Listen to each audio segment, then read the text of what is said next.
Hello दोस्तों, आज हम लोग बहुत ही महत्वपूर्ण टॉपिक को देखने जा रहे हैं जो कि क्या है, टाइप ऑफ मेमोरी। मेमोरी जो स्मृति जो टॉपिक मैं बता चुकी हूँ उसके बारे में आज थोड़ा डिटेल्स से जानेंगे कि आखिरकार जो इसके 4 टाइप हैं वो कौन कौन से टाइप हैं, उसके अंदर क्या क्या बोला गया है, उससे क्या होता है, उसमें मनोवैज्ञानिक के नाम भी बताए गए हैं, उसके अंदर सब टाइप है, वो सब भी आज हम लोग देखेंगे। तो सबसे पहला है सेंसरी मेमोरी, जिसे सेंसरी रजिस्टर मेमोरी भी कहा जाता है। इससे जानेंगे कि आखिरकार सेंसरी मेमोरी है क्या। तो इसे हिंदी में संवेदी स्मृति कहते हैं, जो हमारे इंद्रियों से मिलने वाली जो जानकारी होती है, जो कुछ समय के लिए सीमित होती है, उसे हम लोग संवेदी स्मृति या संवेदी रजिस्टर भी कहा जाता है, जो कि हमारे आसपास के वातावरण को समझने में भी मदद करता है और इसे अच्छे तरीक़े से जानेंगे हम लोग, या हमारे परिवेश की एक त्वरित तस्वीर लाती है हमारे सामने।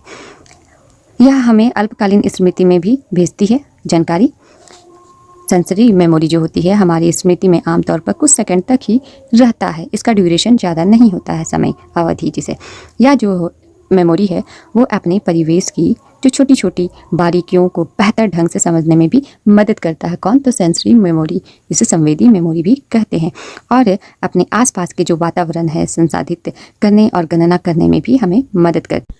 सेंसरी मेमोरी के अंदर 2 सब टाइप हैं। वो सब टाइप कौन से हैं तो वो जानेंगे हम लोग। आइकॉनिक, जिसे प्रतिचित्रात्मक स्मृति कहते हैं, और दूसरा है जो इकोइक, जिसे प्रतिध्वनि स्मृति कहते हैं। जो प्रतिचित्रात्मक स्मृति है वो कौन से मनोवैज्ञानिक ने बताए थे? उसका स्प्रेडलिंग 1960 में बताए थे आइकॉनिक के बारे।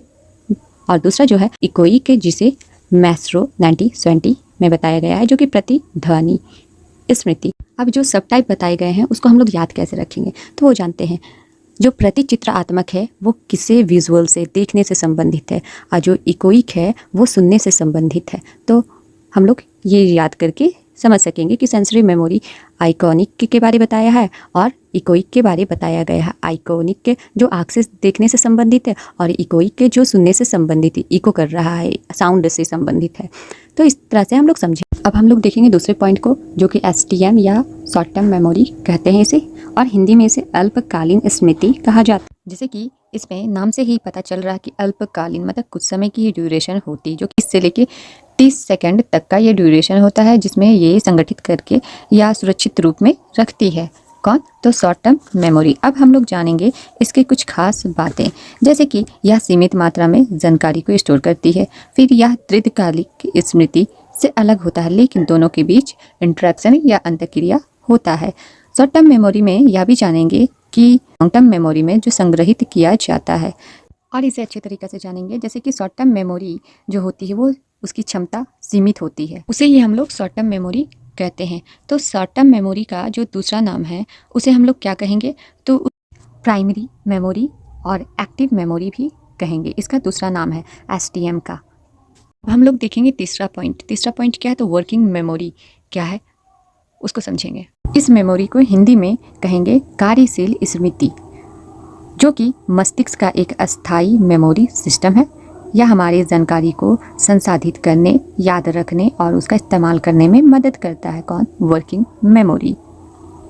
यह एक जटिल प्रक्रिया है जो मस्तिष्क के ललाट फ्रंटल कॉर्टेक्स में है, और वर्किंग मेमोरी का जो काम होता है, क्रिया, वो गतिविधियों को पूरा करने के लिए थोड़े समय के लिए रखती है, और इसका जो सूचनाओं के साथ जोड़ती है, जैसे किसी फ़ोन नंबर को याद रखना, दिशा निर्देश याद रखना, निबंध लिखना का काम होता है, तो वर्किंग मेमोरी का काम होता है। अब जानेंगे 4th पॉइंट को, जो कि LTM या लॉन्ग टर्म मेमोरी भी कहा जाता है। इसे हिंदी में दीर्घकालिक स्मृति कहते हैं, जो कि यह लंबे समय तक जानकारी को याद रखने में मदद करता है। इसकी क्षमता बहुत अधिक होती है। यह एक ऐसी प्रक्रिया है जिसमें मस्तिष्क में जानकारी को संग्रहित करने और पुनः प्राप्त करना शामिल होता है। इसमें लॉन्ग टर्म मेमोरी वो किस तरह से कार्य करता है हम लोग तो एनकोडिंग, स्टोरेज और रिट्रीवल। तो ये जो पहले बताए थे हम मेमोरी के टॉपिक में, तो इस जो तीनों टाइप है, स्टेजेस हैं, उसके द्वारा ही यह लॉन्ग टर्म मेमोरी में वर्क करता है। तो एनकोडिंग जो कि है सूचनाओं को स्मृति प्रणाली में संसाधित किया जाता है। फिर भंडारण या स्टोरेज, सूचना स्मृति प्रणाली में बरकरार रहती है। फिर पुनः प्राप्ति, सूचना जो है वो भंडारण से वापस बुलाया जाता है, मतलब रिकॉल किया जाता है चेतन में लाया जाता है। फिर इसमें है मेमोरी कंसोलिडेशन से जिसे कहते हैं, जो कि शॉर्ट टर्म मेमोरी से मजबूत किया जाता है, जो कि लॉन्ग टर्म मेमोरी में बनाए रखने के लिए या वहाँ तक पहुँचाने के लिए। तो ये जो कार्य है वो कैसे करता है लॉन्ग टर्म मेमोरी में हर चीज़ को लंबे समय तक याद रखने के लिए, तो उसे ही हम लोग लॉन्ग टर्म मेमोरी कहते हैं। लॉन्ग टर्म मेमोरी को दो भागों में बांटा गया है, जिसे डिक्लेरेटिव मेमोरी भी कहते हैं और नॉन डिक्लेरेटिव मेमोरी भी कहा जाता है। जानेंगे जो डिक्लेरेटिव मेमोरी है वो किससे संबंधित है। तो डिक्लेरेटिव मेमोरी जो है वो फैक्ट से संबंधित होता है, जो कि और नॉन डिक्लेरेटिव मेमोरी जो स्किल जो हम लोग अर्जित करते हैं, सीखते हैं, जैसे कि कंप्यूटर ये स्किल में आएगा, साइकिल ये भी स्किल में आएगा, स्विमिंग ये भी स्किल में आएगा, जो कि हम लोग ये प्रैक्टिकली बता देंगे तो नहीं। ये एक ऐसा चीज़ है जो स्किल से संबंधित होती है और इसे बताकर चलाकर ही क्रिया करके समझाया जा सकता है। इसे एक्सप्लेन करना कठिन होता है, तो उसे ही हम लोग लॉन्ग टर्म मेमोरी में कोई भी सूचना को संगठित करके मतलब ही हम लोग लॉन्ग टर्म मेमोरी कहते हैं। आशा करती हूँ ये 4 पॉइंट है वो आप लोग को टाइप्स ऑफ मेमोरी में समझ में आया हो। इसी प्रकार से मिलती हूँ नेक्स्ट वीडियो पे। Bye bye.